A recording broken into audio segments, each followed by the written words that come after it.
가끔 살다가 그런 생각을 해요. 제가 열등감이 되게 심했던 적이 있었거든요.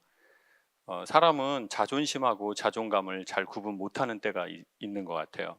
제 경우에는 그랬던 것 같아요.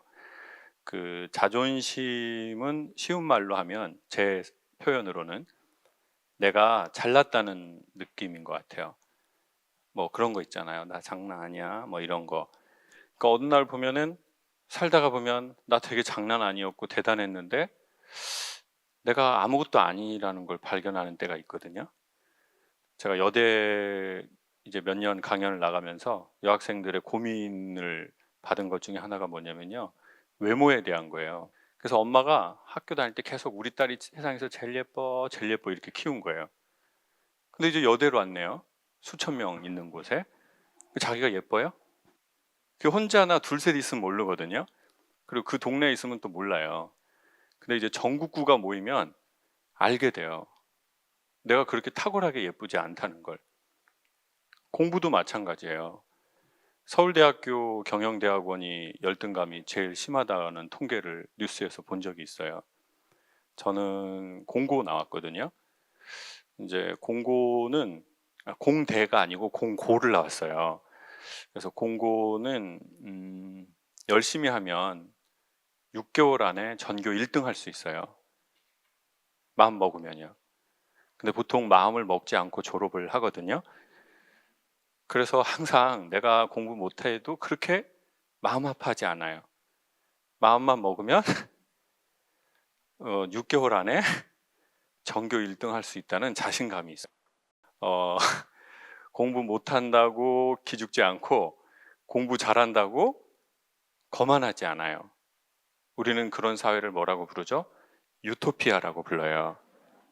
그런 거 들어보셨죠? 뭐 미스 코리아 대회 마지막 파이널에 2명 올라가면 묻잖아요. 뻔한 거.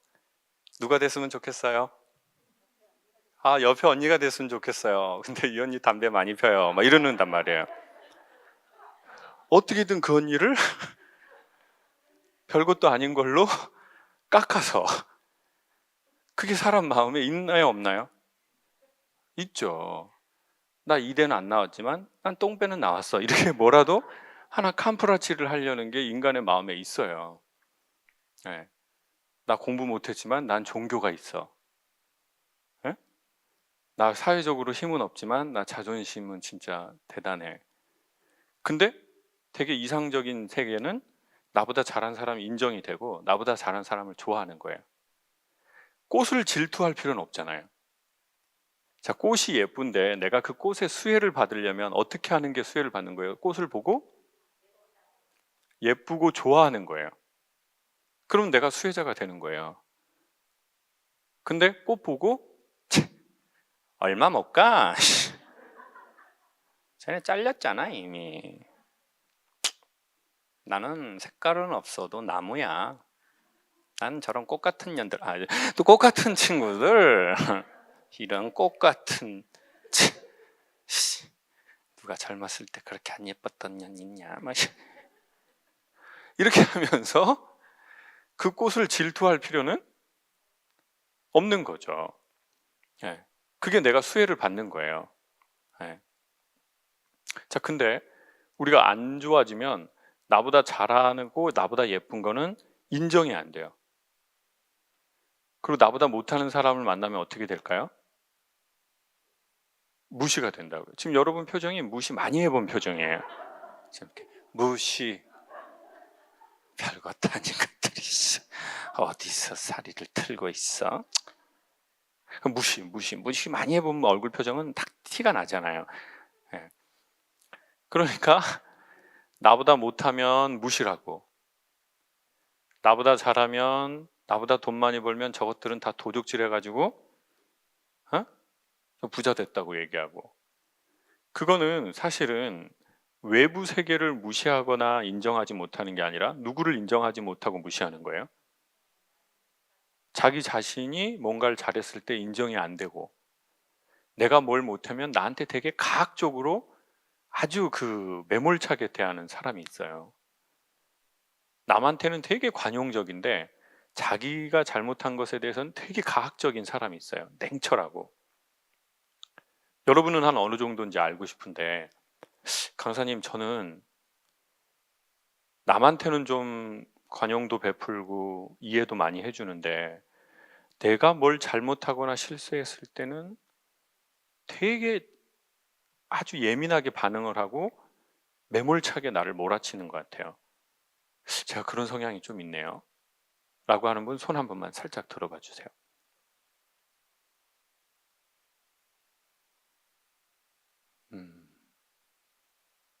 내리시고요. 강사님, 저는 남한테는 매몰차도 저를 너무 사랑하는 여자예요. 저는 저에게 관용과 인내와 사랑, 용서, 자비, 온유 이거를 베풀지만 남편 이 새끼가 조금만 잘못하잖아요. 전 전기 채찍을 들러버려요. 그리고 그 놈의 종자도 마찬가지예요. 자, 손 한번 들어보세요. 한 분, 두 분, 세 분, 네 분, 네 분이 계시네요. 그래도 여러분 네 분은 좀 희망이 있는 분들이에요. 왜요? 본인이 그걸 인지하고 인식도 하고 인정도 한 거예요. 여기에서 수정을 안 하면 배째라예요. 그리고 지금 나머지 손 안 든 분들, 사실 이분들이 가장 애매모호하고 사회적으로 아주 문제를 잠재적으로 갖고 있고, 지가 누군지를 모르거나 아니면 지를 인정을 안 하거나 지를 인정할 힘도 없거나, 그리고 어떤 분은 야, 네가 묻는다고 대답해야 되니? 나 44,000원 냈어. 내가 왜 너 시키는 대로 손 들고 말아야 돼? 이따가 샤넬백이나 하나 살고 갈 거야. 아주 그냥. 자, 근데 뭐 우리는 이게 되게 중요한 게 내가 어떤 성향인지를 아는 것도 중요하잖아요. 그리고 나는 어느 쯤에 있는가? 근데 제가 자존심이 되게 센 사람, 자존감이 낮은 사람은 사실은 이게 최악의 케이스예요. 그러니까 근데 인간은 어차피 자아 존중감이 낮으면 자기를 보호하려고 자존심에 방패가 생깁니다. 그냥 지낼 수는 없잖아요. 우리를 뭔가 보호해 줄 게 필요하거든요. 여러분, 인간은요, 소중하면 어떻게 하는 줄 아세요? 뭐 너무 식상한 얘기지만, 여러분 가방이 진퉁인지 짝퉁인지 알 수 있는 거는 언제 알아요? 비 올 때 알죠. 비 올 때 진퉁은 어떻게 해야 돼요? 끌어안고, 짝퉁은 머리로 비를 피하고. 이게 특징인데, 인간은 소중하면 지키려고 하고요. 두 번째, 소중하면 스크래치가 나도 가꿔서 쓰려고 그래요. 그리고 소중하면 스크래치가 났을 때 더 아파하고 더 챙겨주려고 해요. 그러니까 인생 살다가 내가 나에 대해서 소중함이 있잖아요. 근데 남이 나한테 잘못했건 내가 남한테 잘못했건 나한테 상처가 생기잖아요.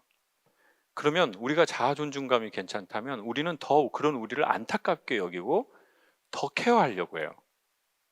네. 근데 소중한 마음이 없잖아요. 그러면 인간은 어떻게 하는 마음이 생기는 줄 아세요? 문제가 생기면 정리하려고 해요. 이건 문제가 생겼고 스크래치가 생겼으니까 어떻게 해야 돼요? 정리해버려. 버려버려 그냥. 내 목숨? 내 삶? 버려버려. 그때 우리가 제일 많이 하는 문구가 뭐죠? 이번 생은? 이번 생은 뭐라고요? 망했다. 또는 이번 생은 글렀다. 그리고는 삶을 어떻게 한다고요? 그냥 버려버려요. 관리하지 않아요. 근데 저는 나중에 알았네요. 한 20대 후반에 나는 나를 소중하다고 생각했는데 소중하게 여기는 게 아니라 나를 되게 잘났다고 생각하고 내가 못난 거를 커버하려고 하고, 그거 못났으니 다른 걸로 내가 그거를 만회하려고 했구나. 그리고 나는 나에 대한 소중함이 상대적으로 없구나. 그걸 알게 됐어요. 그래서 내가 뭔가 잘하면 인정을 안 하고 내가 뭘 잘못하면 되게 비난하는 주의자라는 걸 알게 된 거죠. 자, 그러면 우리의 그런 비난, 자기 자신에 대한 비난하고 힘들 때 못한 거를 막 나무라는 거는 어디에서 배웠을까요? 네, 부모님에게 제일 많이 왔겠죠. 우리가 그런 상황일 때 또는 가족이 그런 상황일 때 서로가 서로에게 어떻게 반응해 줬는지를 우린 봤을 거예요. 그리고 부모님이 나한테 그런 상황일 때 어떻게 대해 줬냐는 거죠. 근데 부모님이 나한테 어려운 상황일 때 되게 야, 괜찮아. 어? 여보, 어렸을 적에 엄마 아빠 모습을 봤을 거 아니에요. 예? 그때 무슨 위기 때 그때 아버지가 엄마한테 여보, 그 엎어진 김에 쉬었다 갑시다. 이렇게 한 걸 아이가 들은 집이 있고 우리 집은 될만 하면 안 돼? 으, 올해가 삼재인가? 자축인묘 진사오미술래 아홉수네. 이름을 바꿔야 되겠어. 이사를 가야 되겠어. 그때 뭘 받냐는 거죠. 자식이 부모에게. 그리고 우리가 본 책. 그리고 우리가 본 또 뭐가 있을까요? 네? 강의? TV. 그러니까 눈으로 보고 귀로 들었던 모든 것의 총합이요. 그러니까 자꾸 제가 보기엔 좋은 언어에 노출되는 것이 전 좋다고 봐요. 인간은. 그러니 근데 여러분 이런 강연 한 번 듣는다고 사람이 바뀌나요? 여러분 고약 알죠? 고약. 고약 알아요? 나이 잡순 분들 고약 다 한다고요. 몰라요? 갑자기 몰라요? 아주 얍삽하시네. 자, 옛날에 고약이라는 거 있잖아요. 검정색 그 껌 같은 거에다가 안에 노란색 그거를 딱 이렇게 해가지고 염증 있는 곳에 발라주면 그게 열을 발생해서 염증을 빨리 유발해요. 그리고는 그 노란 것이 그 염증을 툭 따가지고 고름을 빼내는 거잖아요. 이 강연이 그렇게 될 수도 있고 아니면 이 강연이 우리의 마음에 열을 줘서 쓸데없는 것을 얼른 부풀어 오르게 해서 빠지게 할 수도 있어요. 그러니까 이 강연은 절대적인 게 아니라 이렇게 쓰일 수도 있고 저렇게 쓰일 수도 있겠죠. 근데 어떤 사람이 그 결정적 순간에 여기에서 들었을 때 난 그걸 듣고 바뀌었네 라고 할 수도 있을 거예요. 그러니 저는 좋은 것에 인간이 많이 노출되는 게 좋다고 봐요. 지금 생각하면. 네. 그래서 옛날 어른들 말씀은 틀린 게 없죠. 그래서 자꾸 좋은 거 보려고 하고 좋은 거 들으려고 하고 좋은 거 체험하려고 하고 그래야지 그게 지금은 아니어도 쌓이고 쌓이고 쌓이고 쌓여서 자기 안에 어떤 소리를 만들어내는 게 확실하거든요. 어제 제주도에서 강의가 있어서 사실 오늘 올라왔어요, 아침에. 그래서 원래는 다른 강연 내용이었는데 이동하는 중에 제주도에 같이 간 친구랑 얘기를 나눴는데 되게 그 친구하고 저 친구하고 교집합 같은 얘기가 있어서 그 이야기로 사실 강연을 하고 싶어요. 제가 그 열등감이 아까 있었다고 좀 그랬잖아요. 열등감이 있는 사람이 제 특징은 뭐였냐면 인정을 좀 많이 받고 싶었어요. 인정을 받고 싶더라고요. 예. 사람은 일을 많이 해서 억울한 게 아니래요.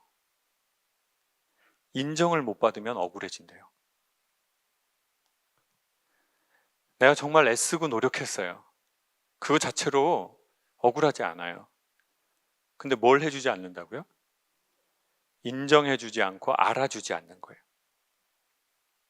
내가 나를 인정할 힘이 없으니까 남이 나를 조금만 무시하면 엄청 기분이 나쁘더라고요. 나를 인정 안 해주고 날 무시한 사람하고는 다 관계도 끊고 싶고 섭섭하고 너그러운 마음이 생기진 않더라고요. 네. 그때 그랬던 것 같아요. 그러면 사람이 또 되게 옹졸해져요, 그때는. 네. 그때 이제 사귀던 친구가 있었거든요. 피아노과 김태희. 아니 그냥 이름이 김태희요. 외모가 김태희 아니고. 근데 이제 그 친구가 저를 자기 부모님한테 소개를 안 시키더라고요. 그 친구는 예고를 나왔어요. 전 공고를 나왔고. 그러니까 자꾸 삐딱선을 타요. 그러면 이렇게. 그렇다고 말도 이렇게 못해요. 아니 왜 부모님을 소개 안 시켜주는 거야? 나 한번 소개 좀 하고 인사하면 좋은데 우리가 그럴 만한 사이는 되잖아. 이러면 되는데 꽁 하는 거죠. 그리고는 이제 참다가 한마디 하는 거죠. 아니 근데 왜 뭐 나를 소개를 안 시키는 거야?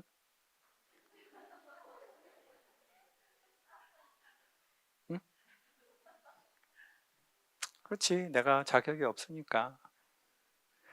나이는 먹고 25에 대학 들어왔고 그냥 뭐 성악가니까 소개 안 시키는 거겠지. 제가 이제 경희대 나왔으니까 또 그때 그런 상황에서 이런 생각이 드는 거예요. 내가 경희대 한의대였어도 소개를 안 시켰을까? 그래, 나 그냥 경희대 성악가니까 미래도 불투명하고 지금이야 뭐 학생 때 좋지만 뭐 졸업하면 뭐 그렇게 뭐 뭐가 탄탄한 뭐가 있는 것도 아니고 그러니까 나를 소개 안 시키겠지. 이렇게 해서 그 상대방을 막 쫄 수 있어요. 왜 쪼는 줄 아세요? 깊은 사랑을 확인받으려고. 그래가지고 결국은 어떻게 됐어요? 그 친구랑 뭐 헤어지게 되죠. 뭐 아무것도 안 되더라고요. 인간관계 뭐 다 싸그리. 그리고는 자기 스스로를 자기로 계속 코너에 밀어넣는 거예요. 그때 제가 좋아진 계기가 있었어요. 그것도 소개하고 그 다음 것도 소개하려고요. 야구 선수 중에 장훈이라는 사람이 있어요. 일본에서 태어난 사람인데요. 근데 제일동포였는데 그 사람이 야구를 너무 잘하니까 일본에서 그때 당시에 귀화를 하라고 했대요. 좋은 대우를 해주겠다 이거죠. 한국은 70년 전후에 되게 경제적으로 어려웠으니까. 그때 일본 경제 제일 좋았고요. 그랬더니 장 선수가 귀환 안 하겠다고 했어요. 요미우리 자이언츠의 타자였거든요. 근데 왜 귀환 안 하냐고 물어봤더니 뭐라고 말했냐면 와다시와 한국인 데스. 무슨 뜻이죠? 나는 한국 사람입니다. 그래서 저는 귀화 못합니다. 그러니까 이제 일본 사람들이 너무 얄밉고 짜증나는 거예요. 어느 날 장 선수가 타석에 딱 섰는데 한 사람이 이렇게 말했어요. 조센진 가라. 니네 나라로. 그러니까 옆에 있는 사람들도 막 따라서 막 휴지도 던지고 그러면서 조센진 빠가야로. 빠가야로 뭐예요?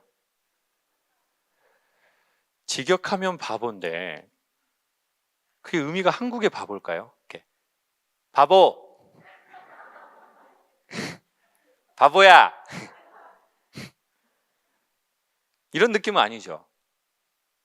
조센진 빠가야로 뭐 이렇게 했겠죠.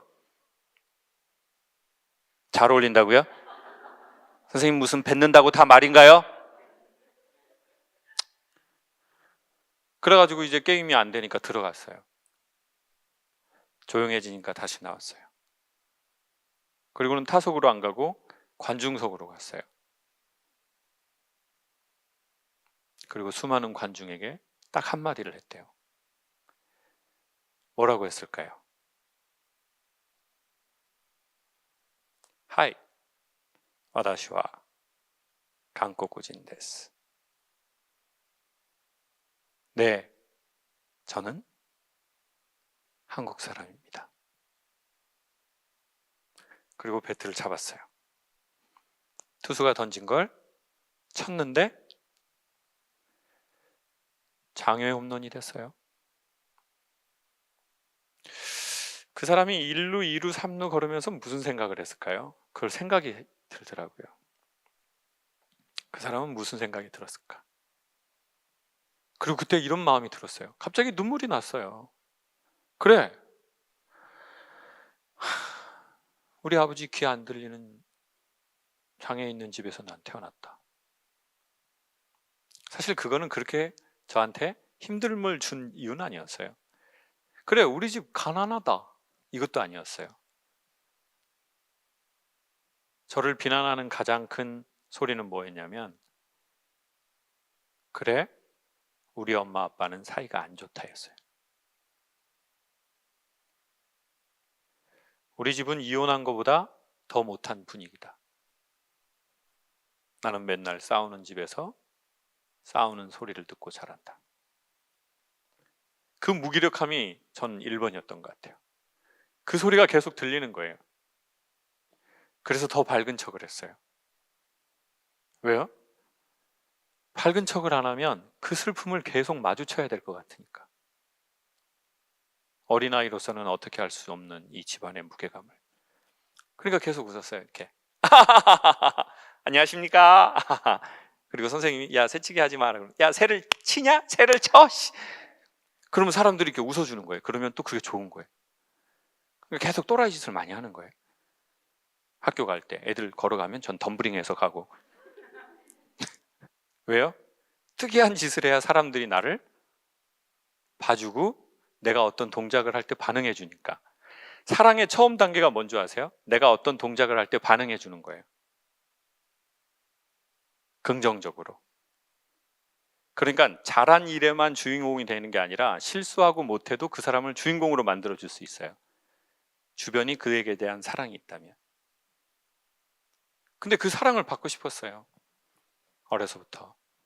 근데 아빠가 계속 정기적으로 문제를 일으키니까 나는 사랑받을 여력이 없는 거죠. 엄마도 너무 힘들고. 그 소리가 저한테 계속 있었어요. 조센진 빠가야로. 그 소리를 외쳤던 사람은 일본 사람이 아니라는 걸 알았어요. 저한테. 누가 그 소리를 나한테 말하는 거예요? 내 자신이에요. 사회가 자기를 비난하는 것 같지만 그 첫 소리를 내는 사람은 자기 안에 있거든요. 그 소리를 듣고 내 주변과 사회와 세상이 나한테 뭐라고 하기 시작해요. 그 소리가 안 들리잖아요. 그 첫 소리를 외치는 사람이 없잖아요. 그러면 사회가 별로 그 소리를 다음으로 잘 안 질러요. 왜냐하면 사회는 저와 여러분에게 그렇게 크나큰 관심이 없어요. 그러니까 그 비난하는 사람의 첫 소리는 자기 안에 있다는 걸 발견한 거죠. 그리고는 내가 그 비난하는 나한테 이렇게 말을 하려고 한 거예요. 그래, 나 뭐뭐다. 그래, 우리 엄마 아빠 사이 안 좋다. 그래, 나 그런 집안에서 태어나고 자랐다. 나 공고 나왔다. 나 공부 잘한 적 없다. 그거를 딱 말하고 내 인생 타석에서 나는 멋지게 안타 한번 때려야지 라고 생각을 했고 그걸로 실제 인생이 바뀌었어요. 그래서 좋은 일이 그 이후 10년, 20년 동안 엄청 많이 생겼어요. 그래서 저는 모든 게 다 좋아진 줄 알았거든요. 근데 그 친구하고 얘기하다가 제 안에 있는 무언가를 발견한 거예요. 강연이라는 게 어떤 강연이 전 괜찮고 어떤 강연의 자세가 좋다고 보냐면 저 사람의 얘기를 듣고 나를 보는 거예요. 왜냐면 여러분이 우주의 중심이니까요. 그러니까 저 사람의 성공담, 저 사람이 뭐 좋은 학교를 나왔다 이게 중요한 게 아니라 저 사람을 통해서 누구를 보는 거라고요? 나를 보는 거죠. 내가 주인공이거든요. 여러분, 인생은 크게 두 가지인데요. 응원받으면서 사는 사람이 있고요. 야유를 받는 과정에서 경기에 임해야 되는 사람이 있어요. 그렇죠? 어려서부터 부모가 응원하고 지지하고 격려하고 우리 딸 최고, 넌 잘할 수 있어. 이런 과정에서 자기의 인생의 타석에 선 사람이 있고 반복되는 비난과 야유와 이런 걸 하는 데서 맨날 타석에 선 사람이 있거든요. 그걸 경기장에서는 뭐라고 해요? 그 스포츠 같은 거 야구나 축구는 돌아다니면서 하죠. 지역을. 그래서 무슨 이점이 있다고 그래요? 홈 그라운드. 항상 홈 그라운드에서 인생의 경기를 하는 사람들이 있어요. 지지해주는 사람이 많은 환경에서 게임하는 사람들. 아버지가 지지해줬고 엄마가 지지해줬고 종교가 자기를 또 막 지지했고, 대부분 여쭤보면 우리는 긍정적인 퍼센테이지보다 응원하지 않은 상태이거나 야유를 퍼붓는 상태에서 자기의 인생의 타석에서 한 경우가 좀 많은 것 같아요. 그리고 되게 또 놀라운 사실이 뭔지 아세요? 그런 사람들이 자기의 결핍을 에너지로 추진력이 엄청난 경우가 많다는 거예요. 그러니까 제가 보기에 사랑은요, 폭발력이 초반에는 그렇게 크지 않아요. 오히려 결핍이 더 커요. 내가 인정받지 못한 거, 화난 거, 욕구 불만인 거, 그런 에너지가 훨씬 초반에 강력하게 빵 하고 자기의 삶을 추진하죠. 그래서 대부분의 흔히 말하는 사회적 표현으로 성공을 한 사람들의 대부분을 보면 자기의 그런 결핍을 추진으로 이용한 사람들이 되게 많습니다. 근데 문제는 뭐냐? 추진력이 너무 강력하다 보니 방향성을 상실한 경우 1번. 2번은 결핍을 에너지로 또는 나에 대해서 무관심과 무애정에 대한 나의 그 안타까운 마음으로 추진하는 우리의 경우들은 이상한 메탄가스가 나온다는 거예요. 삶에.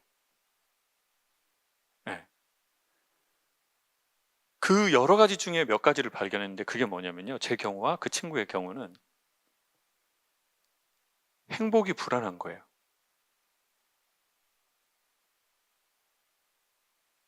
그리고 그 다음 단계가 뭔지 아세요? 행복할 것 같으면 거기 가기가 멋쩍어지는 거예요. 내 삶이 이렇게 하면 행복해질 것 같아요. 그러면 그 미지의 땅으로 잘 안 가려고 하는 거예요. 왜요? 이유는 몇 가지가 있어요. 1번, 인간은 자기가 이때까지 살아온 자존과 공전의 관성이 있잖아요. 근데 그걸 갑자기 바꾸는 게 되게 어색한 일이거든요. 네. 대단한 용기와 결단이 있지 않으면 자기의 삶으로 받아들이기가 쉽지가 않아요. 사람은 하던 대로 해야 편안해 하거든요. 그러니까 옷도 입던 대로 입어야지 편안해요. 그래서 콩쿨 같은 거 갈 때요, 예체능한 사람들을 보면요, 옷 화려하게 안 입고 가려고 그래요. 최대한 자기가 평상시 입고 다니던 거, 그냥 거기에 신경 안 쓸 거, 옷에. 안 그러면 그거에 조금이라도 신경 쓰면서 그 오디션에 영향을 받는 경우가 되게 많거든요. 그리고는 그걸 자연스럽다고 착각하는 거예요. 사실은 그거는 100% 자연스러움이 아닐 수도 있거든요. 익숙해짐이나 길들여짐일 수도 있어요. 그리고 또 하나, 두 번째는 뭘 발견했냐면요, 응원하지 않는 가운데서 힘을 냈잖아요. 거기에서 사업 성공하고 공부하고 뭘 했단 말이에요. 무관심해. 엄마 아빠한테 인정받을 거야, 이런 마음이 들 수도 있고, 아니면 나 보여줄 거야, 나 정말 장난 아니라는 걸, 나 진짜 정말 나 잘 컸다는 거 보여드릴 거야, 그런 마음이 생길 수 있어요, 우리 안에. 근데 문제가 뭐냐, 내가 그거를 근원으로 해서, 결핍을 근원으로 해서 돈 번 사람이 있어요. 결핍을 근원으로 해서 실력을 쌓고 성공한 사람이 있어요. 근데 문제가 뭐냐, 이제 내가 여유로워지고 행복해지고 마음이 풍요로워지면 성과가 안 날 것 같은 거예요. 그러니까 불안한 게 있어요. 왜요? 이때까지 계속 메탄가스, 안 좋은 가스가 나는 어떤 그 결핍이라는 걸 주제를 태워가지고 내 삶을 추진해가지고 막 돈도 벌고 막 강연도 하고 막 유명해지기도 하고, 뭐 누구는 뭐 자기 실력을 엄청 쌓았고, 뭐 누구는 집안 빚 다 갚고, 뭐 막 그거 했을 거 아니에요, 우리가. 근데 이제 행복하면 안 될 것 같은 거예요, 자기 일이. 그러면 인간은 어떻게 되냐? 좋은 자리를 잘못 잡으면 두 가지로 되는데, 첫 번째는 극단적 쾌락주의자가 되든, 아니면 계속해서 행복을 불안해하는 그런 사람이 되어버리는 거예요. 저기에 가면 저쪽 삶을 살면 행복해질 것 같아. 그러면 이제 멋쩍머쩍해지는 거죠. 혹여나 결핍을 에너지로 쓰셔가지고, 무관심을 에너지로 쓰셔가지고, 에너지 써서 그걸로 지금의 우리의 뭔가를 추진했어요. 돈도 벌고 어른도 되고 가정도 꾸리고. 근데 그걸 하려는 최종적인 목적은, 저는 뭐 너무 식상한 단어지만 행복이나 평안이라고 보거든요. 마음이 편안한 거, 종종 즐거운 거, 만족감. 근데 그게 불안할 수 있다면 이제는 우리가 우리에게 이렇게 말해줘도 된다는 거죠. 너도 가끔은 행복해도 괜찮아. 근데 여기에서 이렇게 말하면 오히려 더 효과가 없어요. 너도 행복해도 괜찮아. 그 말은 오히려 더 행복을 못 받아들여요. 그러니까 앞에 한 말을 집어넣은 거예요. 너도 가끔은 행복해도 괜찮아. 너도 가끔은 여유 있게 살아도 괜찮아. 행복을 너무 불안해하지 마렴. 여러분, 인간은 시간이 그리 길지 않습니다. 오래 살면 90입니다. 자기 무릎 건강하게 걸어 다니는 날. 그러면 이제 저와 여러분은 몇 년이 남았는지 예측할 수 있습니다. 샤넬이 그런 얘기를 했습니다. 럭셔리의 반대는 천박함이 아니다. 럭셔리의 반대말은 흔한 것이다. 그러면 세상에 가장 귀한 것 중에 하나는 시간입니다. 얼마 안 남았거든요. 사랑받고 살건 이별을 경험했건 영향력이 있건 없건 외모가 어떻건 사회적 지위가 무엇이건 그런 것과는 비교할 수 없을 만큼 인간의 시간이 짧고 귀하다는 거죠. 그래서 우리를 좀 케어했으면 좋겠다는 마음이 드는 거죠. 아플수록. 그러니 사고로 접근하는 겁니다. 너도 이제는 가끔은 행복해도 괜찮아. 그러면 이제 행복을 맛보기 시작하잖아요. 그럼 맛본다고 야 행복 완전 좋다 이러지 않아요. 맛보고 이러고 있어요.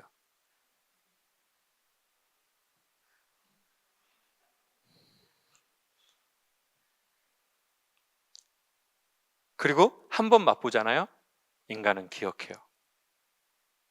세상에 좋은 거를.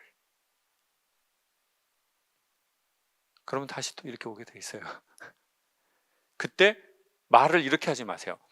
그래, 너도 이제 행복하게 살자. 그러면은요, 오히려 더 역반응이에요. 그래서 또 다시 그 한 단어를 붙인 거예요. 뭐예요, 그게? 가끔은, 종종. 그래야 불안에 길들여진 마음이 안심하고 조심히 이렇게 다가오거든요. 네. 갑자기 행복해지려고 하지 마시고, 나 이제 고생 많았으니까 갑자기 나 이제 행복해져야지. 그러지 말고 우리 마음에게 결핍을 에너지로 여기까지 왔다면 너도 이제 가끔은 행복해도 괜찮다. 너도 가끔은 편안해도 괜찮다. 너도 가끔은 여유롭게 앉아 있어도 괜찮다. 라는 눈길로 바라봐주고 말도 한번 해주시면 좋을 것 같아요. 감사합니다. 전에 강연을 보신 분들은 아실 내용이지만 이제 저는 가끔 만나는 모임이 있습니다. 한 1년에 한두 번 뭐 한우회라고, 이제 제가 73년 소띠인데요. 그래서 73년 소띠들이 가끔 만나서 밥을 먹는 모임입니다. 근데 이제 그 모임의 멤버는 이제 혜민 스님, 그리고 이제 박찬호 선수예요. 그렇고 이렇게 저하고 3명 이렇게 해서 밥을 먹습니다. 사람들이 그래서 가끔 그 만나서 무슨 얘기 하냐고 물어보더라고요. 근데 저희가 만나서 하는 얘기는 별거 없어요. 근데 제가 소개해드리고 싶은 게 있어요. 혜민 스님은 되게 인상 깊은 걸 저한테 주세요. 그게 뭐냐면, 스님이 저를 딱 만나자마자 제일 먼저 물어보는 말이 있어요. 스님이 뭐라고 물어볼까요? 성직자인데. 그리고 여러분이 다 아시는 정말 좋은 책도 많이 썼고, 그런 스님이 개인적으로 같은 업계에 일하는 사람, 비슷한 업계에 일하는 사람을 만나면 뭐라고 물어볼 것 같아요? 근데 이 질문을 항상 해요. 만나자마자. 돈 잘 벌어. 네? 건강하신가요?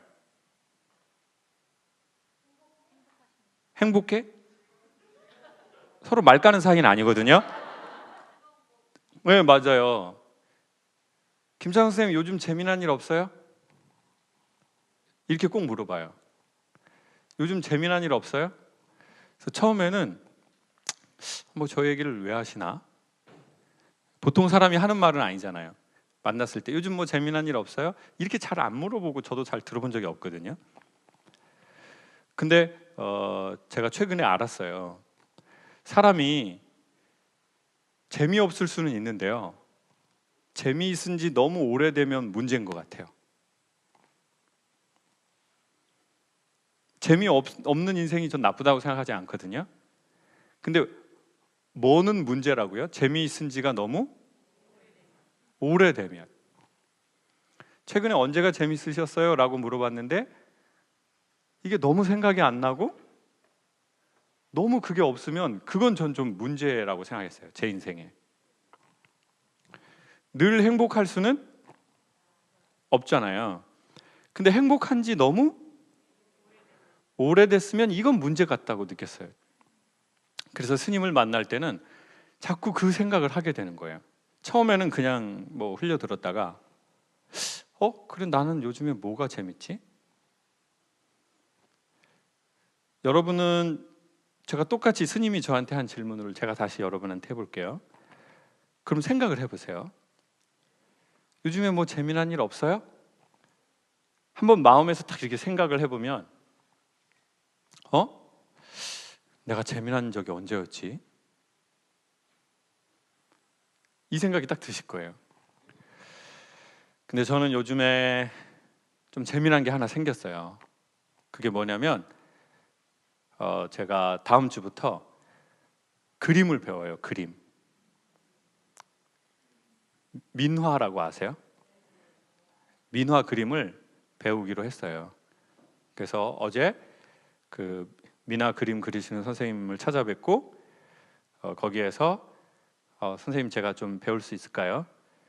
그래서 이제 그림을 배우기로 했는데, 그날 인사동에서 이렇게 나오는데 아주 오랜만에 어렸을 적에 그때 감정이 되살아나는 거예요. 언제 감정이었냐면, 저는 국민학교 다녔거든요. 지금 여러분 얼굴도 대부분 국민학교거든요. 지금 웃을 일이 아니라, 자기는 국민학교 다녔다 손 들어보세요.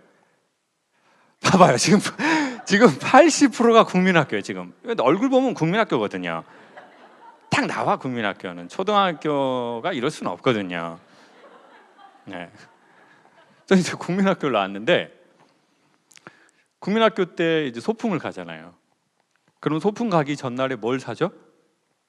저는 과자를 샀던 것 같아요. 과자를 여러 개. 네. 그리고 그걸 머리맡에, 가방에 넣어놓고 그 다음 날이 오기를 막 기다리는 거예요. 설레임으로. 근데 그 마음이 민화를 그리겠다고 하는 그걸 결정하고 나오는데 딱 그게 마음에서 생기는 거예요. 근데 여러분, 예술적 재능은 아버지에게서 많이 유전받는다는 얘기 들어보신 적 있어요? 예술적 재능은 되게 유전이 많아요. 근데 저희 아버지가 그림을 하셨잖아요. 저희 아버지가 일본 민화를 엄청 많이 그리셨잖아요. 그리고 저는 그 아버지 작업실에도 많이 갔거든요. 아버지 작업실에서 이제 아버지들이 이제 동문분들과 함께 민화를 그리시고 뭐 그런 걸 많이 봤어요. 그래서 저는 그런 자연스럽거든요. 근데 아버지가 한 80이 될 때까지 아버지가 그걸 못 끊으시더라고요. 이 도박을. 네. 제주도가 눈이 안 오는데 그날따라 눈이 엄청 오더라고요. 한방눈이.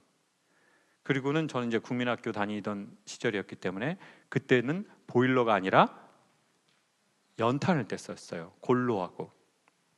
그러니까 연탄 그 아이보리색 쓰고 버린 것이 밖에 이렇게 쌓여 있었어요. 그리고는 그 문을 이렇게 열었는데 제가 어리지만 분위기를 이렇게 보니까 아버지가 돈을 잃고 있는 것 같더라고요. 그리고 저희 아버지가 청각장애가 있잖아요. 아버지는 청각장애가 있는데 지금 생각하니까 도박을 하시더라고요. 귀가 들려도 속이는데, 귀도 안 들리는데 사람들이 얼마나 속였겠어요. 그러면 저희 아버지는 왜 도박을 했을까요? 나중에 생각을 해봤어요. 처음엔 이해가 안 돼요. 도박의 다른 이름이 있거든요. 도박의 다른 이름은 쾌락. 뭐라고요? 쾌락이에요. 락은 무슨 락이에요? 아는 한자 나오니까 신나시죠, 여러분? 우리가 보통 그렇잖아요. 나 다른 거 모를 때는 또 대답하기 애매한데 이 정도는 우리가 알 수 있잖아요. 예? 음악 할 때 그 즐거울 락이에요. 그럼 쾌는 무슨 쾌예요? 봐봐요. 지금 소리 안 나오잖아요. 제가 아까 락이 뭔 락이에요 할 때는 즐거울 락. 쾌는 무슨 쾌예요? 쾌걸조로 쾌. 쾌? 쾌할 쾌. 쾌하다는 말이 무슨 뜻일까요? 강한 즐거움. 아주 강한 농도의 즐거움. 이렇게 생각하는 거예요. 아주 강한 농도의 즐거움. 자, 그러면 도박의 다른 이름은 뭐라고요? 쾌락이에요. 아주 강한 농도의 즐거움이에요. 그러면 아버지는 어려서 생각을 했어요. 왜 쾌락에 빠졌을까? 제가 그런 아버지를 보면서 그걸 안 해야 되는데 참 희한한 게 뭐냐면요. 제가 고등학교 때부터 중학교 때부터 트럼프를 친구들하고 한 것 같아요. 그래서 저는 화투는 싫더라고요. 왜냐하면 아버지가 이미 동양의 진수를 밟으셨기 때문에 저는 서양으로 가게 되더라고요. 그래서 이제 트럼프를 했는데 포커는 애들이라서 모르고 그냥 썼다 알아요, 여러분? 썼다 몰라요? 이제 썼다는 2장 갖고 이제 끝으로 먹는 거고, 물망초라는 게 있어요. 물망초는 오늘 너무 전문 내용이 이게 좀 나오나요? 물망초는 3장을 주면은 1장을 버리고 2장으로 먹는 거예요. 그 다음에 또 하나의 장르가 있는데 마지막으로 도루찌꾸땡이라고 해요. 너무 리얼한가요, 선생님? 제가 이제 그거를 제가 이제 중학교 때부터 한 거예요, 친구들하고. 그러면서 시간이 지나면서 그런 생각이 드는 거예요. 야, 자기 아버지가 그랬으면 안 해야 되는데, 야, 그걸 어린애가 받아서 하네. 네. 근데 제가 보기에 쾌락도 인간에게 중간중간 찾아와서 좋은 쾌락이 있고 안 좋은 쾌락이 있는 것 같아요. 어떤 게 좋은 거냐면, 제가 보기에 몇 번 말씀드렸는데요, 사람이 끝날 때 좋은 게 좋은 것 같아요. 언제 좋은 게 좋다고요? 끝날 때 좋은 거. 이게 무슨 말이냐? 햄버거 보통 먹으려고 할 때가 좋아요? 먹고 나서가 좋아요? 먹으려고 할 때 되게 신나죠. 막 맥드라이브 해야지 막 그래서 저쪽으로 들어가면 되네. 입구가 있네. 그때 신난다고요. 탄산음료 먹으려고 할 때가 좋아요? 먹고 나서가 좋아요? 먹으려고 할 때 엄청 그냥 청량감이 찾아와요. 그러면 끝나고 나서 좋은 게 뭐예요? 보통 우리가 처음에는 좀 별론데 끝나니까 되게 좋다. 운동. 아는 분이 그렇게 안 하실 거예요, 정말? 몰라서 안 하는 건 아닌 것 같네요, 지금 우리가. 자, 운동.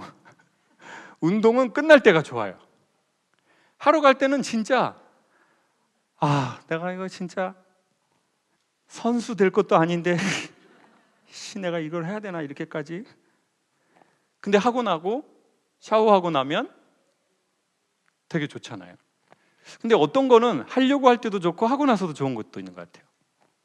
그래서 저는 쾌락이 모두 다 나쁘다고 말씀드리고 싶지 않고요, 끝날 때 좋은 게 좋은 쾌락이다라고 말씀드리고 싶어요. 그러니까 정말 좋은 쾌락은 시작하려고 할 때도 좋고 끝나고 나서도 좋고. 근데 인간에게 부정적 쾌락이 있는데 하려고 할 때 너무 좋은데 하고 나서 느낌이 그렇게 좋지 않은 그런 거죠. 여러분, 게임도 그렇잖아요. 여성분도 요즘에 게임 많이 하죠. 이렇게 핸드폰 게임이요. 누워서 하다가 또 떨어져서 주댕이도 까고 많이 그러잖아요. 근데 게임은 하려고 할 때가 좋아요? 하고 나서가 좋아요? 하려고 할 때랑 할 때가 좋죠. 네. 뭐 남자분들 컴퓨터 게임 같은 거 막 총 쏘고 그러는 거 막 4시간, 5시간 하고 막 새벽 3시 됐는데 막 우와 상쾌하다! 총 5시간 쏘니까 이렇게 될 수는 없다고요. 그땐 좀 기분이 그지 같아. 네. 그러면 인간은 왜 그런 부정적 쾌락에 빠지게 될까요? 왜 제가 도박을 얘기하냐면, 도박은 부정적 쾌락의 끝자리에 있기 때문이에요. 왜냐하면 뭐 무슨 약물을 하거나 성적인 것을 하거나 게임을 하거나 이런 것들이 주는 유해도 있지만, 도박은 그걸 되게 오래 할 수 있어요. 되게 오랜 시간을 할 수 있어요. 한 번에 이틀, 3일, 4일도 할 수 있어요. 그래서 카지노에는 뭐가 없어요? 얼마나 많이 다녀봤으면 그렇게 바로 나와요, 선생님? 어디 강원랜드 갔어요? 어디 갔어요? 시계, 거울, 창문, 이거는 왜 없애는 걸까요? 인지와 인식을 못하게 하기 위해서죠. 사람은 자기의 시간을 알 때 지혜가 생기는데, 지혜를 쉽게 말하면 두 가지래요. 버려야 할 짐을 버리고 져야 할 짐을 지는 거래요. 오늘 정말 감동적인 얘기인데 너무 아니 박수 칠 필요 없다고 그랬잖아요. 그냥 진짜 박수 칠 필요 없어요. 다 진짜. 자, 지혜가 뭐냐? 져야 할 짐을 지고 쓸데없는 짐을 버리는 거예요. 근데 그 지혜가 언제 사람에게 나뉘냐면, 사람의 시간을 인식할 때요. 근데 그걸 어려서부터 인식하는 사람도 있대요. 인간은 시간이 그리 길지 않다. 그것을 구분하는 지혜는 인간이 시간을 볼 때라는 거죠. 그래서 카지노는 이걸 없애는 거죠. 두 번째는 뭐예요? 거울. 거울은 주로 어디 보는 거예요? 얼굴을 보는 데죠. 얼굴의 뜻은 얼이 담긴 꼴.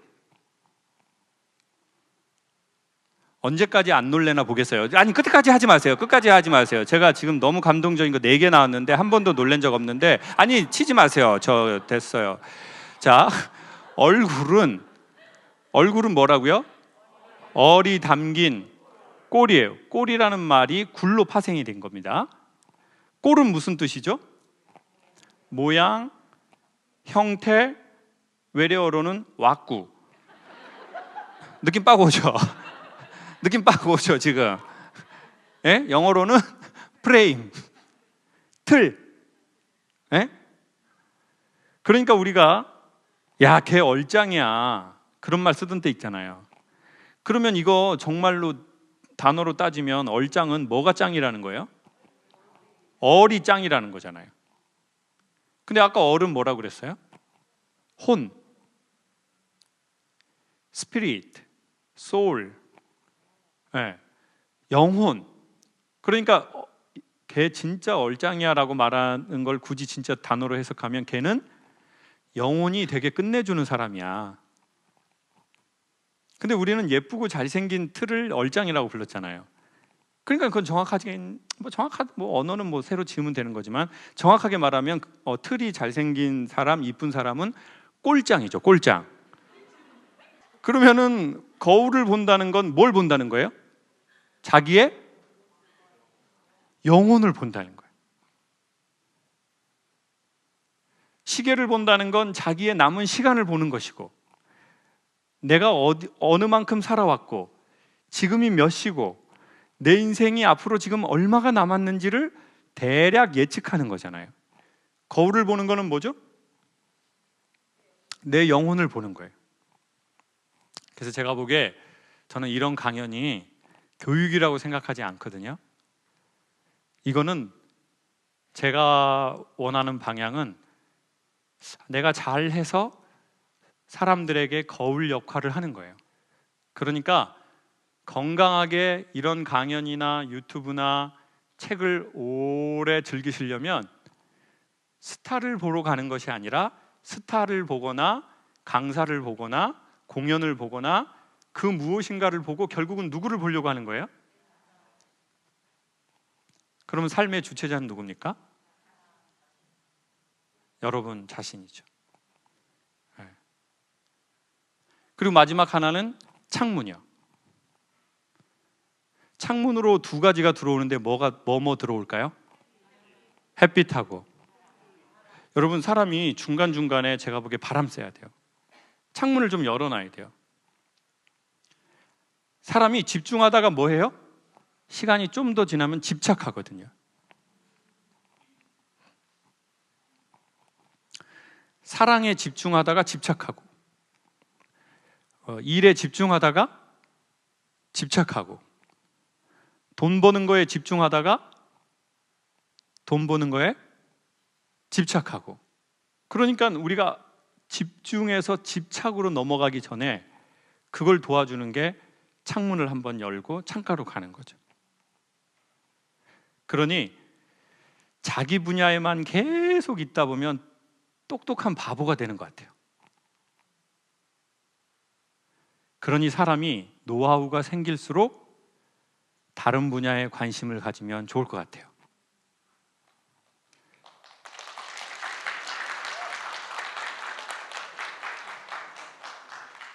진실한 박수는 한 명이었어요.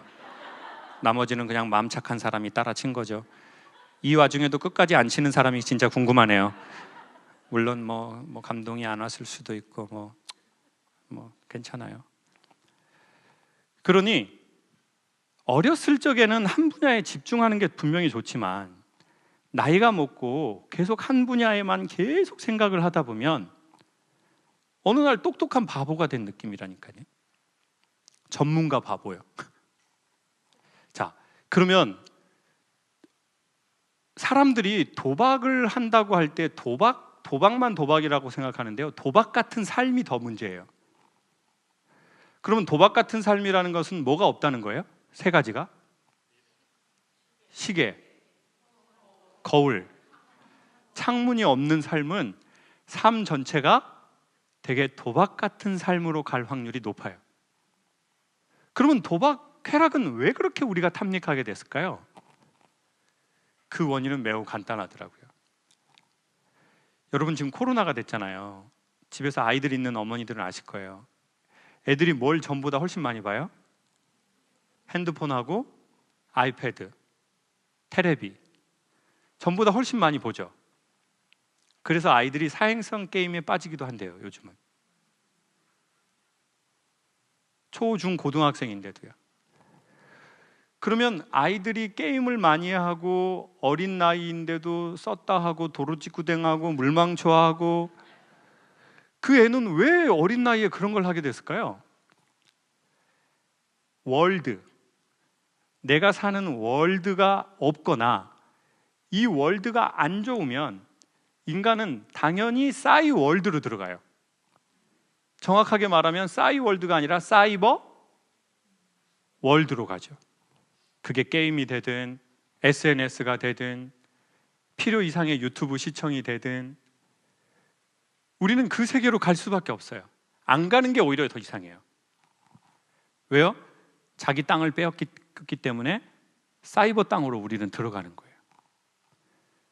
그리고 거기에서 뭘 해줘요? 내가 액션을 하면 뭘 해줘요?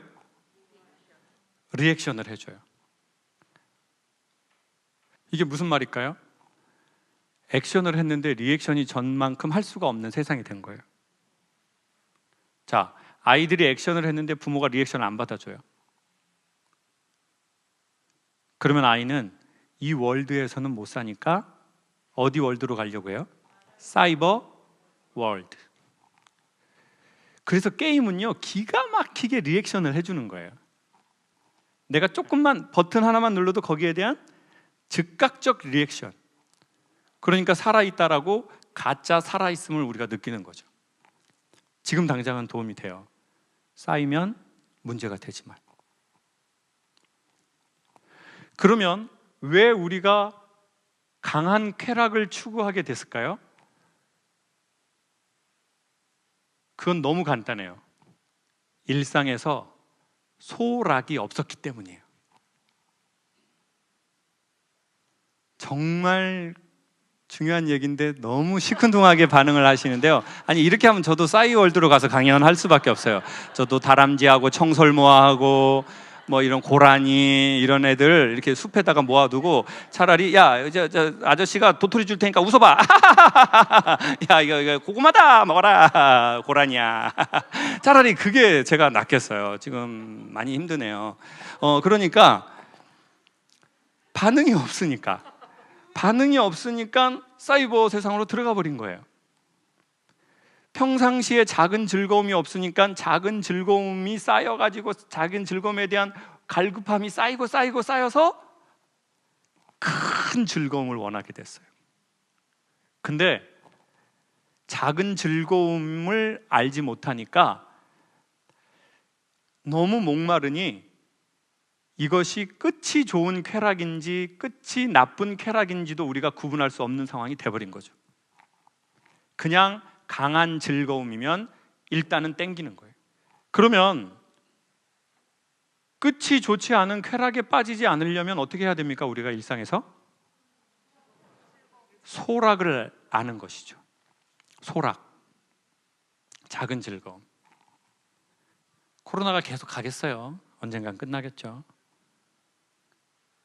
그러면 간단한 데라도 여행 좋아하시는 분들 여러분 갔다 오세요. 뭐 전 세계 여행한다 그런 거 가볍게라도 뭐 1박 2일이라도 친구들끼리 뭐 뉴질랜드라든지 이런 데 좋잖아요.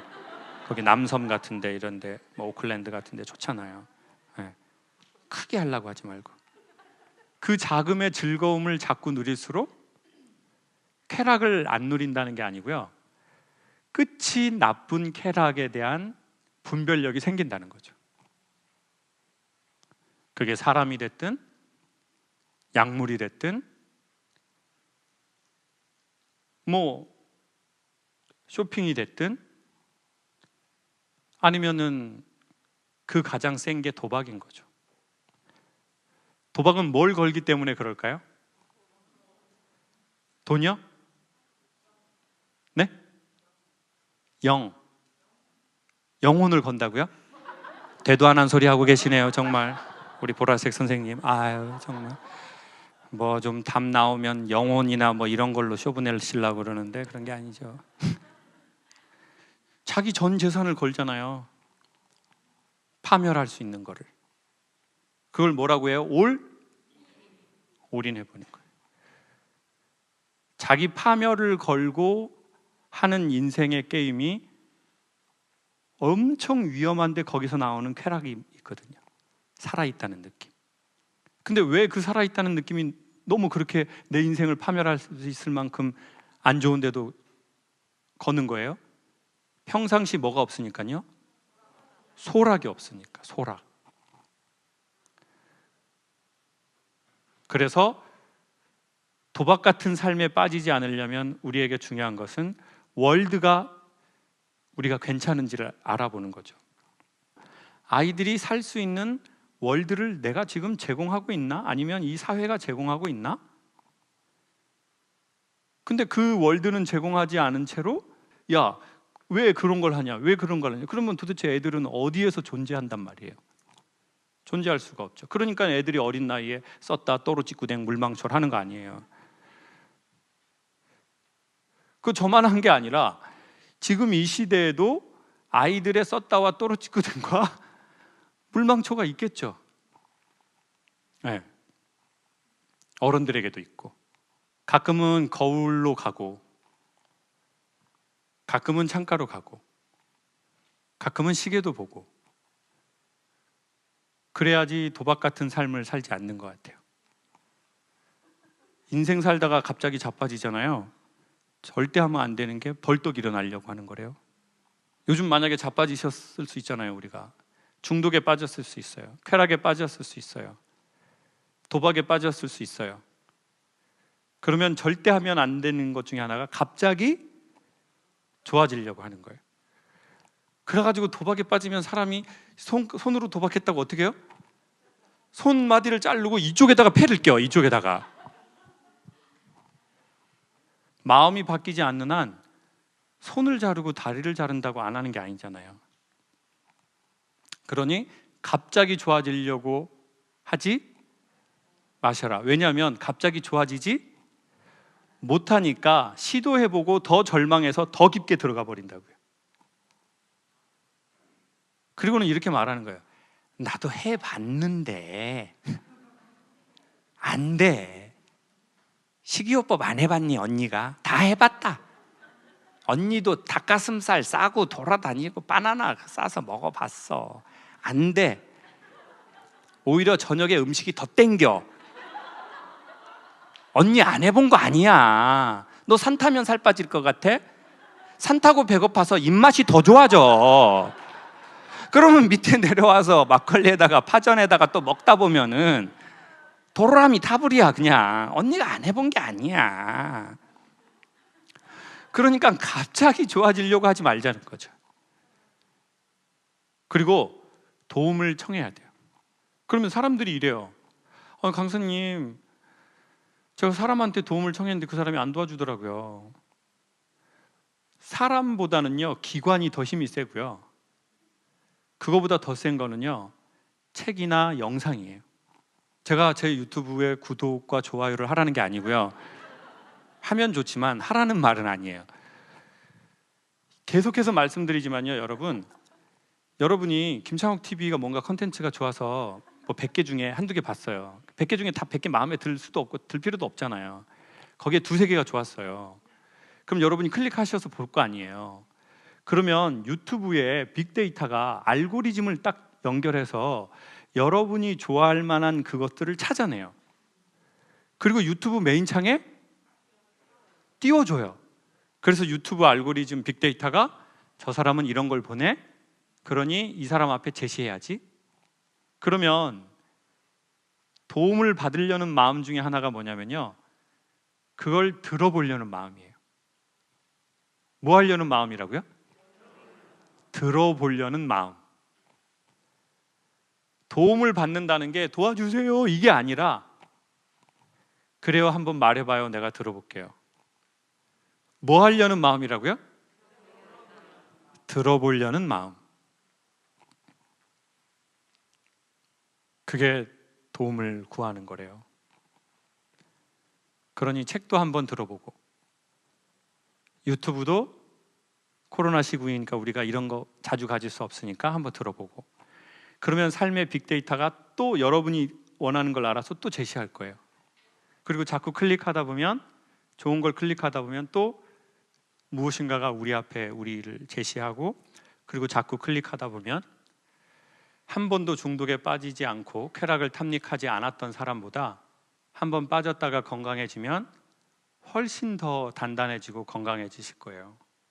그래서 혹시 요즘에 그런 문제로 힘들어 하신다면 갑자기 좋아지려고 하지 말고 도움을 받으려는 마음으로 뭐 기관도 클릭하고 유튜브도 클릭하고 책도 클릭하고 조금 이 코로나 정국이 풀리면 사람들 모이는 이곳도 클릭하면 좋겠습니다.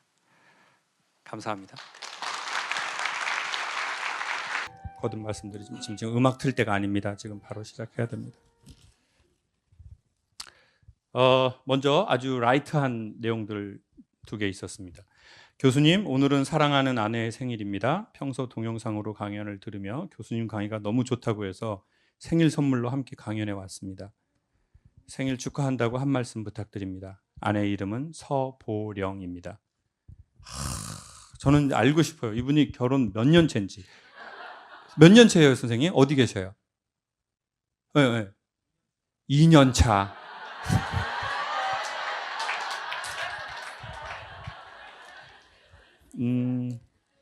네 글자가 생각났어요. 오래 못 가. 저는 그래서 이런 말씀 드리고 싶어요. 자, 오래 못 가. 자, 그래서 어떻게 해야 되냐? 오래 못 가니까 지금 이 마음을 흠뻑 즐기고 누리고 그래야 된다고 생각해요. 왜냐하면 영원하면 조금 덜 해도 되는데 이게 오래 못 가는 거니까 이때 막 좋아하고 이때 사랑 표현하고 막 그렇게 해야 돼요. 자, 그러면 어떻게 되는 줄 아세요? 1년 갈 게 2년 가요. 2년 갈 게 3년 가요. 3년 갈 게 10년 가요. 그 이상 가진 않았으면 좋겠어요. 주변 사람들이 눈꼴 쉬니까.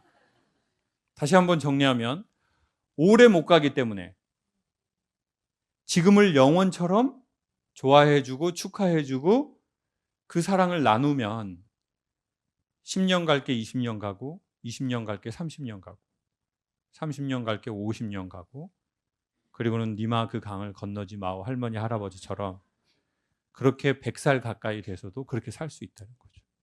그렇게 되시기를 바랄게요. 서보령 자매님이래. 네, 서보령님 축하드립니다. 김창욱 선생님 만나서 너무 기쁩니다. 정년퇴직 2년차 남편을 두고 있습니다. 아무것도 안 하고 잠만 자요.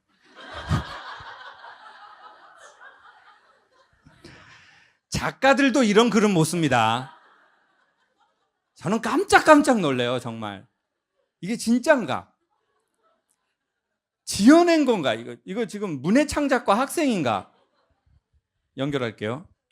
경제적으로, 지적으로, 건강적으로 다 넉넉한데 아무것도 안 하고 집에서 잠만 자고 있어요. 다음 일을 제가 읽잖아요. 여러분 무조건 웃게 된다에 제 오른팔을 걸겠습니다. 심지어 TV도 켜줘야 봅니다.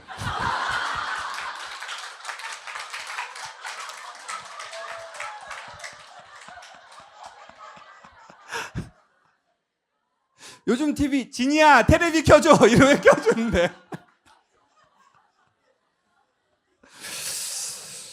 아무것도 관심이 없고 오직 돈 건강에는 관심이 많지요. 앞으로 남은 인생을 어떻게 남편과 함께 살아야 할지. 이분 더 웃긴 게 뭔지 아세요? 앞으로 남은 인생을 어떻게 살아야 할지였어요 원래. 근데 어떻게 하고 중간에 슬러시를 하고 남편과 함께라고 적었어요. 문해창작과 수석에 이런 거는 지금 저 한국예술종합학교라고 좋은 학교 있는데 선생님의 조언을 듣고 싶습니다. 어디 계세요? 손 혹시 드실 수 있어요? 마이크 한 번만 우리 선생님께 주셔요. 얼굴 안 나오게 해드릴 수도 있습니다. 뒤에서만 카메라 잡거나 제 얼굴만 잡을게요. 네, 괜찮아요. 선생님 만나서 너무 반갑습니다. 네. 남편분은 어떤 일을 하셨었나요? 정년퇴직 하시기 전에. 공직에 있었습니다. 공직에. 어릴 때부터 상처가 많았던 것 같아요.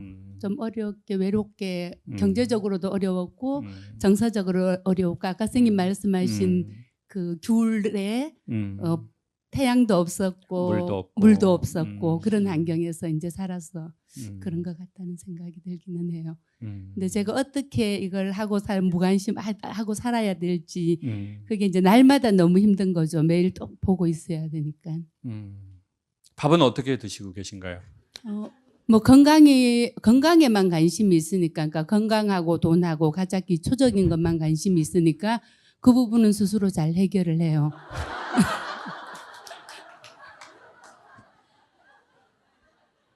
KBS 작가님은 아니시죠? 지금 이게 일반 가정에서 정말로 일어나는 일인지 제가 참 의심스럽고요. 그렇지만 저는 그 남편분의 그게 사실 다 이해가 되는 것 같아요. 그게 뭐냐?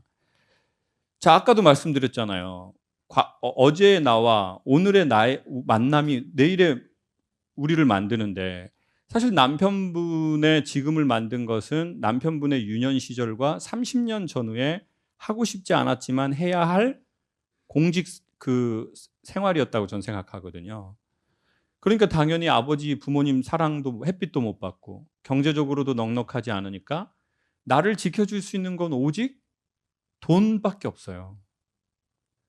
그건 너무나 당연한 현상으로 들어간 거라고 생각해요. 정말. 아니 그렇잖아요. 내 부모도 날 안 지켜줘요. 경제적으로든 정서적으로든.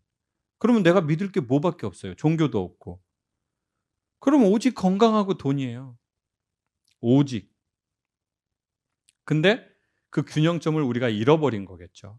기본적인 그 삶에만 있는 거죠. 그러니까 뭘 하는 게 아니라 그냥 단지 살아가는 그 삶만 살고 있으니까. 그러니까 제가 어떻게 균형점을 잡아서 자극을 안 할까. 처음에는 퇴직하고 함께 뭘 하자 이런 요구들을 많이 했었어요, 제가. 근데 그런 요구들을 하니까 굉장히 크게 싸움이 일어나는 거예요. 이제 그러다가 뭐 이혼하자까지 가고 이런 상황이 돼서 이제 제가 다시는 뭐든지 권유하지 않겠다 하면서 이제 딱 선을 그어놓은 그런 상황으로.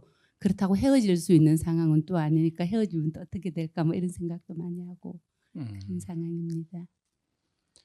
아버님도 수고하신 인생을 살아오신 것 같고 어머님도 그 남편과 살기 위해서 마음으로 여러 가지 애쓰시고 살아오신 것 같아요.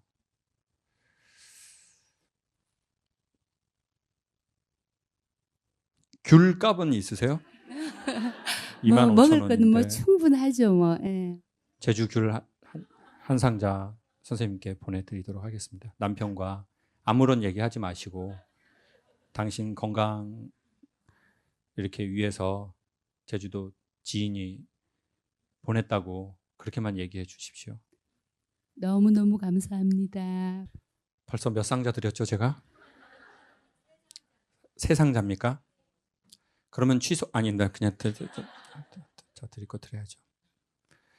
아 참 뭐 우리가 사연들이 많고 뭐 제가 어떻게 해드릴 수 있는 것들이 많지 않아서 귤이라도 이렇게 한 박스씩 드리고 싶네요. 공황장애로 힘들어하는 엄마를 위해 장남이 신청을 해줘 김창욱 교수님 뵈러 왔습니다. 어디 계셔요? 혹시 손 드실 수 있으세요? 아 우리 어머니 답답하고 막 가슴이 예예 그랬었는데 기절까지 얼마 전에 갔어요. 그래가지고 병원 대학병원에 가서 받았습니다. 얼마 되셨어요? 그러신지는? 한 10년도 넘은 것 같은데 공황장애 그런 증상이 있는 거는 10년도 넘었어요. 제 강연 때문에 그런 건 아니죠? 지금 시기가 딱 겹쳐가지고 좀. 아니 너무 좋아요. 너무 좋았어요. 그걸 보면은 마음이 진정이 돼가지고 잠도 잘 오고 좋았어요. 그래요. 핸드폰 있으세요? 예. 그러면은 예. 남편분이랑 같이 찍으실래요? 저랑 둘이만 찍으실래요? 같이요. 같이. 그러면 한번 오세요. 네.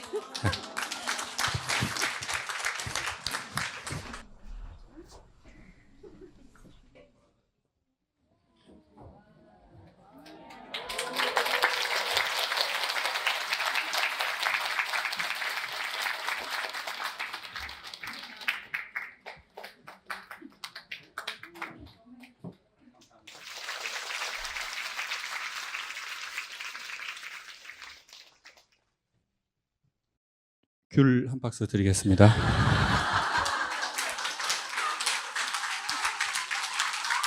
귤 잡수실 때마다 공황장애 약보다 그 귤이 더 좋은 효과가 있길 바랄게요.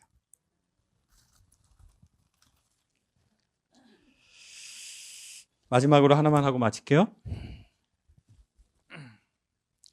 김창호 교수님 안녕하세요. 저는 교수님 뵈려고 강원도에서 왔습니다. 차 막힐 것 같아서 버스 타고 왔습니다. 작년에 부모님을 한 달 사이로 여의었습니다.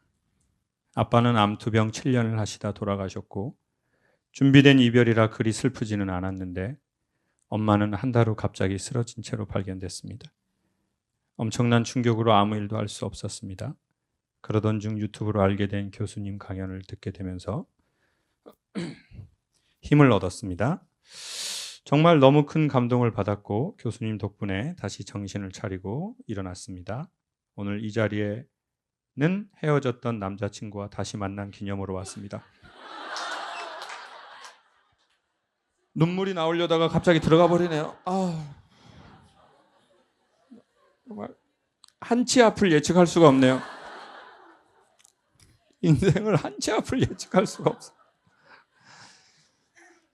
울다가 웃으면 똥구멍이 뿔난다고 그랬는데 이게 지금 어떻게 되는 거예요? 제가 지금 헤어져 있는 동안 남자친구 아버님도 갑자기 돌아가셔서 충격이 큽니다. 회사에서는 중간 관리자 위치에서 직장 생활에 힘듦을 토로합니다. 이런 남자친구를 위해 교수님 강연이 큰 도움이 될 거라 확신합니다. 제가 억지로 끌고 왔긴 합니다. 교수님 노래 듣고 싶습니다. 저는 개인적으로 교수님 노래 부르는 모습이 너무 멋집니다. PS. 참고로 저는 손은 들지 않을 겁니다.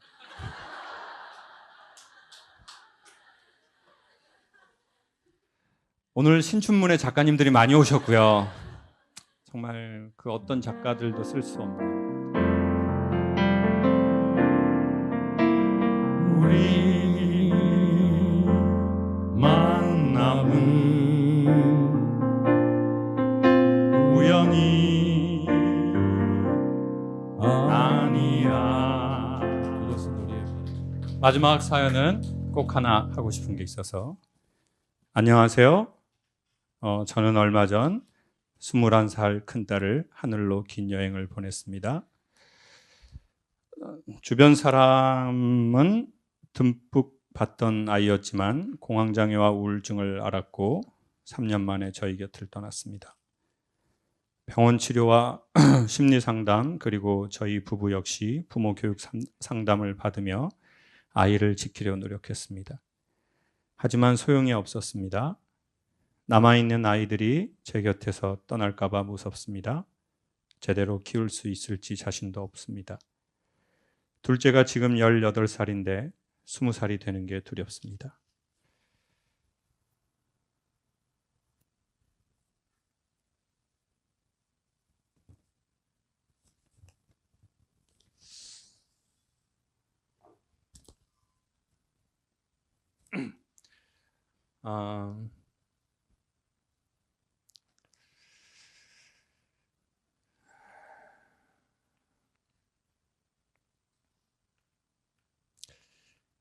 참 혹시 손 들으실 수 있으세요?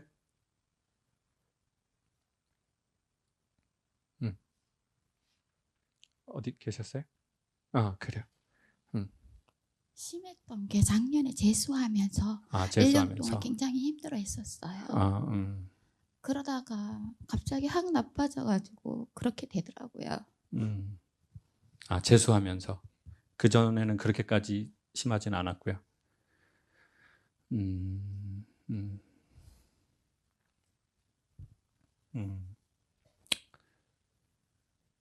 우리 둘째 고등학생인 친구는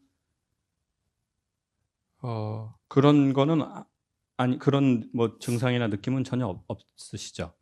예, 둘이 성격도 완전 다르고 그래서 둘째는 이런 적이 없어요. 자기가 싫으면 싫다고 얘기하는 성격이고 첫째는 좀 참는 스타일. 예, 그러니까 선생님이 말씀하신 것처럼 정말 뭐 어설프게 착하다 그래야 되나? 항상 바른 아이였어요. 이렇게 실패를 맛본 게 굉장히 힘들어요. 어떻게 보면 그게 우리 사회와 어른들이 아이들에게 심어준 무의식과 의식의 소리인 것 같아요. 인간의 가치를 공부로 평가하는 방식이요. 그리고 착해야 되고 부모 말을 잘 들어야 되고 자기의 의견이 있어도 말하지 않고 부모 말을 잘 듣고 그래서 잘했어, 착하다는 말을 자주 하고 그래서 삶의 주체자를 자기로 가져가는 게 아니라 어려서는 부모의 눈치를 보게 하고 나이가 먹어서는 뭐 여성인 경우에는 또 남편의 눈치를 보고 또 어떤 여성은 나이를 먹어서 더 먹어서는 자식의 눈치를 보게 하고 자기의 색깔도 없고 억울하고 그런 게 반복되고 근데 내 인생에 자꾸 스크러치가 나고 그래서 나는 존재의 가치가 없기 때문에 내 스스로 이 존재의 가치가 없는 나를 놔버리는 사실은 그런 사회를 몰고 가게 된 것 같아요.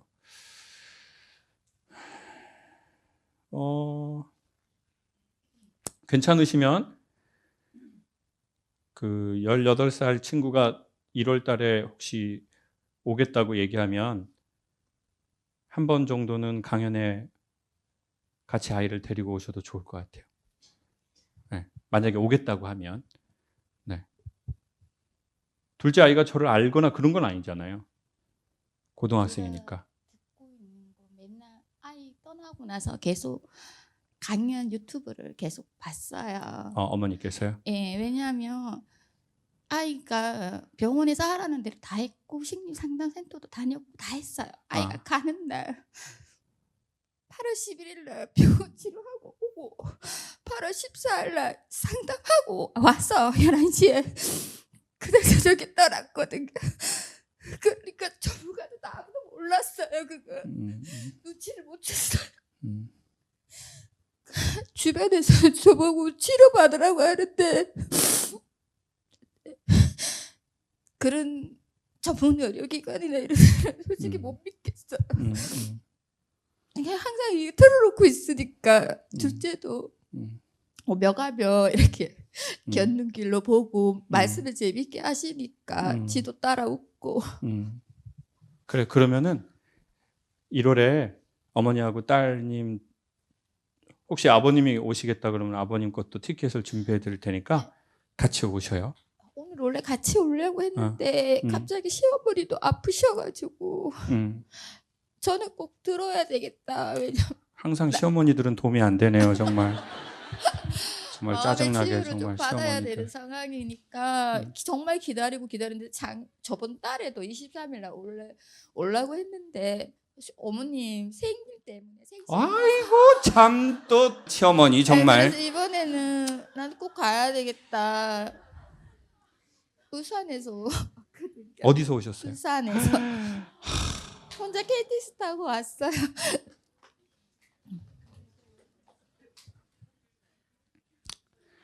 둘째는 귤 좋아하나요? 자 지금 뭐 할 수 있는 게 귤밖에 없어가지고 제가 어머니도 꼭 저기 주소 남기고 가세요. 꼭 이거는 제 마음이니까 아이들하고 같이 먹으면서 유튜브 보시고 1월달 오실 수 있으면 꼭 저희 스태프분한테 얘기하셔서 남편분하고 오셔도 되고 아이하고 오셔도 되고 그렇게 합시다. 뭐 무슨 말로 무슨 상황으로 우리의 그 마음을 어떻게 하겠습니까? 말도 안 되는 상황이고 세상에 절대로 일어나지 않으면 좋은 상황인데 그래도 계속 힘들지만 이렇게 한 번씩 오면서 또 힘들어야지라고 생각을 하면 좋을 것 같아요. 갑자기 우리의 그 힘듦을 떠나보낼 수도 없고 그렇게 되지도 않고 오히려 지금은 아이의 힘든 걸 마음에 간직한 채로 강연 한번 오시고 같이 또 얘기 듣고 자연스럽게 얘기가 나올 수 있으면 가족들끼리 얘기하고 그렇지 않으면 또 조금 미뤄두고 그랬으면 좋겠어요. 그리고 제 강연이 혹여나 우리가 힘든 상황에 도움이 될 수 있을지 없을지는 모르겠지만 주변에 혹여나 조금 힘들어하는 상황이나 그런 느낌이 있는 분이 있다면 강연 조금 이렇게 여러분이 이 강연은 이 사람이 들어보면 좋겠다라고 하는 거 김창욱 TV보다는 세바시에 좀 많거든요. 제 거 이렇게 조금 더 재미난 게 이거는 조금 이렇게 이제 업자가 돼야 들을 수 있는 그거고 그냥 막 생각 없이 재미있게 해놓은 거는 세바시 게 많아요. 그래서 세바시 거를 한번 주시고 거기에서 야 그거 재밌더라 하면 김창욱 TV 걸 링크를 걸어주세요.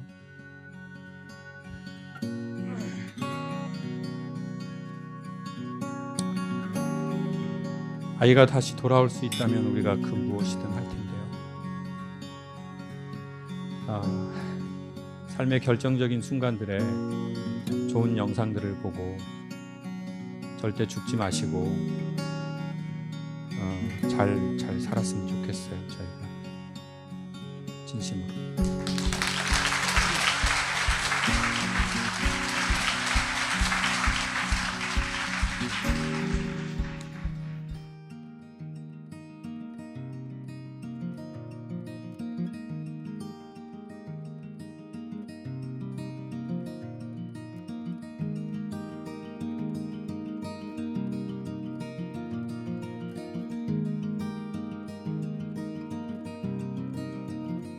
Oh, girl, it must be you again. You have gone straight to my head. Take the pills and go to bed, but I'm still hooked on this. Well, you are sacred in a way. I don't know God, but still have faith that He will manifest some way when I am next to you.